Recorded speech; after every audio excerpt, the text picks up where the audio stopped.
Hi everybody, welcome to a Purdue Space Program Liquids livestream. Tonight we will be performing CraterMaker Special's Full Duration Hot Fire. We are currently at Zucrow Labs in West Lafayette, Indiana, the largest academic propulsion lab in the world. I'm Shelby, I'm a sophomore in aerospace engineering, and I'm a propulsion engineer on the team. And I'm Ian. I'm a senior in aerospace engineering. I'm the technical director for PSP Liquids. The test we are conducting tonight is our Full Duration Hot Fire, which is a flight-like simulation of our propulsion system. We are going to fill CraterMaker Special with its propellants and ignite them in the rocket engine's combustion chamber to create a little under a half a ton of thrust. The rocket will be held down by a support structure, and we will be able to measure the thrust of the engine. The goal of this test, as with all of our vehicle tests, is to collect data, and to do so, we have over 20 sensors transmitting data to our test conductors. If you're with us for our past attempts, you'll know that we had to scrub a couple of times, but we were able to work out some issues, and we are ready to go tonight. Thank you so much for joining us tonight. We are very excited to have you with us and a part of the action. And just as a reminder, this is one of the last milestones on our pathway to launching the Mojave Desert in California. So this is a very exciting milestone for us. We have a lot of people part of the team watching with us, and we're very happy to have you here. So enjoy the show. With that, we'll be cutting to views from our courtyard.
We've begun propellant loading, which means we are rapidly approaching hot fire at T0.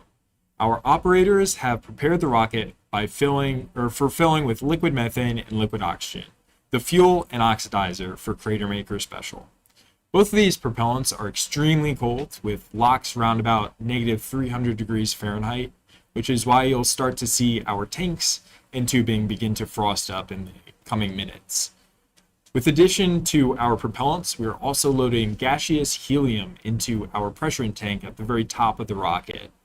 We use helium to pressurize our propellant tanks and force the liquid oxygen and liquid methane from our tanks through some of our plumbing and valves into the injector on our rocket engine and through the chamber. We've already completed some leak checks and other checkouts before we started the stream here tonight, which means once we're done with propellant load, we'll roll straight into hot fire operations.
PSP Liquids was founded in 2017 and started development on our first rocket, Bumizumi. While Bumizumi did not make it to flight, its successor, Bumizumi B, was then developed and flown 3 times, including twice in one day, at the Friends of Amateur Rocketry site, FAR, in California.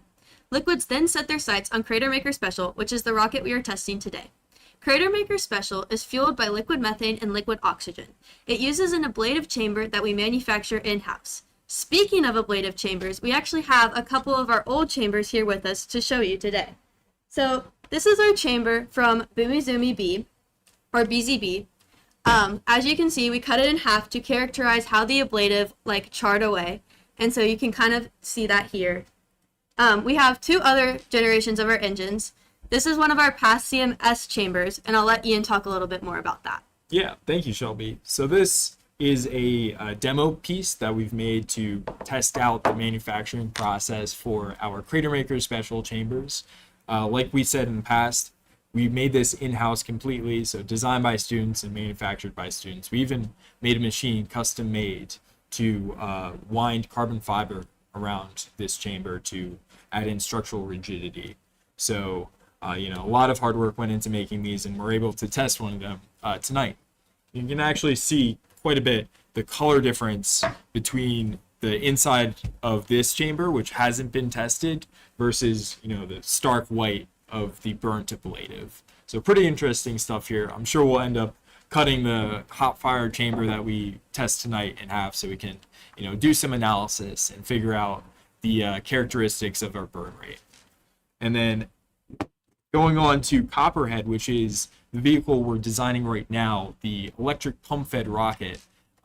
This is a model, a 3D printed model of what the chamber will look like. And the big difference between that, the BZB chambers and the CraterMaker Special chambers to the Copperhead chambers is we'll have active cooling on Copperhead's chamber. So it'll actually be regeneratively cooled with channels running our ethanol fuel through to provide extra cooling. It's almost like water cooling your computer, if you're familiar with that. It's a very similar principle. So a lot of cool stuff happening with the Copperhead vehicle, and you can actually see quite a size difference between CraterMaker Special's chamber here and then Copperhead's, which is something we're working on right now. And so very exciting stuff here. Yeah. Let's cut back to some views from the courtyard to go back into propellant loading.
Nearly all of CraterMaker Special is manufactured by students here at Purdue University, and our upcoming rocket Copperhead will be comprised of some of the most complicated and advanced parts we have ever made.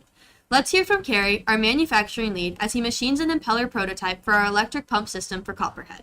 Everyone, I'm Carey. I'm a junior in aerospace, and I'm the manufacturing lead for the Purdue Space Program's liquids team. I'm currently working on propulsion's impeller. This impeller is actually going to be made out of stainless steel, so this is going to be the real deal for testing. And what I'm currently running it on is the VF2 at Bechtel. The VF2 is an absolutely amazing machine. I've run this machine for countless hours, even 18 hours all at once. This machine can do a lot. So let's get running.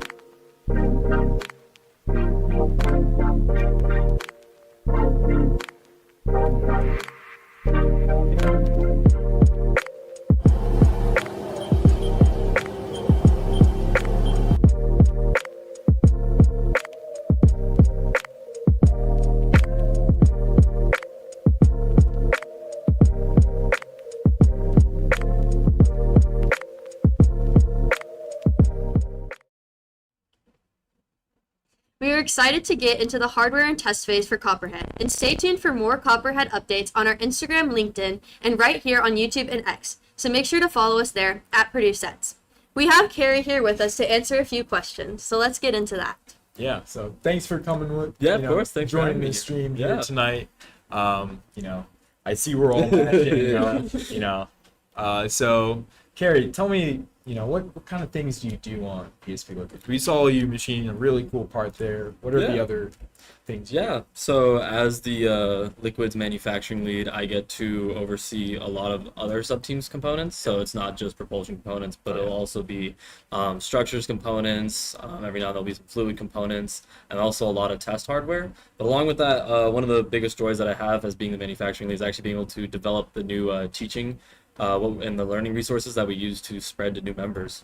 Really cool. Yeah, the manufacturing on PSP Liquids is truly amazing. Like the things we were able to make as a team is, mind-blowing. Really cool stuff. I'm sure it's only going to get better with all that learning resources you're putting out there to teach people. Yeah. It's really cool. That's awesome. So Carey, what's been your favorite PSP Liquids memory? That's a tough one, but I think probably my favorite PSP Liquids memory is probably when I was still pretty new onto the team as a manufacturing lead. But I was able to, right before we all went off to winter break on my first semester here, I was able to get at least one small prototype of Copperhead's first electric impeller, and just kind of the reaction that everybody had to seeing that first impeller was kind of like just getting started. It was an absolute wonderful memory going into the break. Yeah, we've had quite a journey with those impellers. Like we said, saw during the video, they're pretty complex to machine. What's something you learned from that process? I mean, honestly, something I've learned from that process is kind of just like how many or how long it could actually take to make one part. Usually a lot of our parts are kind of just, you do it all on one machine, it might be 1 to 2 operations. The impellers were a true process where we're going between multiple machines, multiple different systems. You're going from machining on one machine, going to inspection from a scanner box, going to a brazing system to get even more ready, and just so much more research that has had to be done on this individual part compared to any other part I've ever had to work on. That's really cool. Yeah. Sounds like machining takes a lot of time. What's your favorite thing to do while passing the time?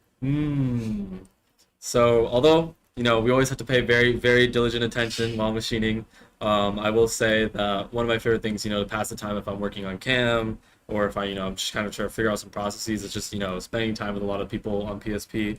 A lot of us do work together and get a lot of our work done together, and I think it's absolutely wonderful what we're able to accomplish while, being all in the same room, making jokes, and then still working on some of the hardest components we've ever done. Yeah, So true. it's an amazing team. Yeah. We're definitely glad to have you a part of it. You do a lot of amazing things for us. We're asking all the people we interview during these streams one question in particular, and that is, how high do you think CraterMaker Special will go in launch? Give us a number. Give us A number? Yeah. See, I think the current record is at 47,000. So I think I'm gonna go for about a little over 47,000 feet, just so that we can break the record. Awesome. Well, we'll keep that number in mind. We're going to cut back to views of our courtyard real quick as we prepare as we continue with the operations.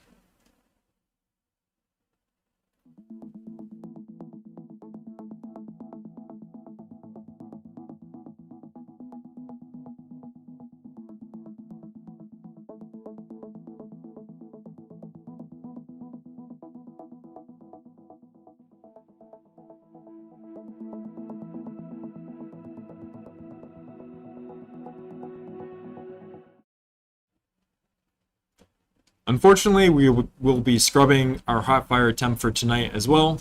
Our operators are actively safing the vehicle and ground support equipment. Safing means that we are depressurizing the entire system so that it's safe for our operators to enter. Yeah. While we were hoping to run a test tonight, we determined that the best course of action would be to stand down and give our operators time to address any issues. With that, we will be closing out the live stream here. We will be getting back to some hot fire testing as soon as possible, and we look forward to having you back with us then. Thank you for joining us tonight.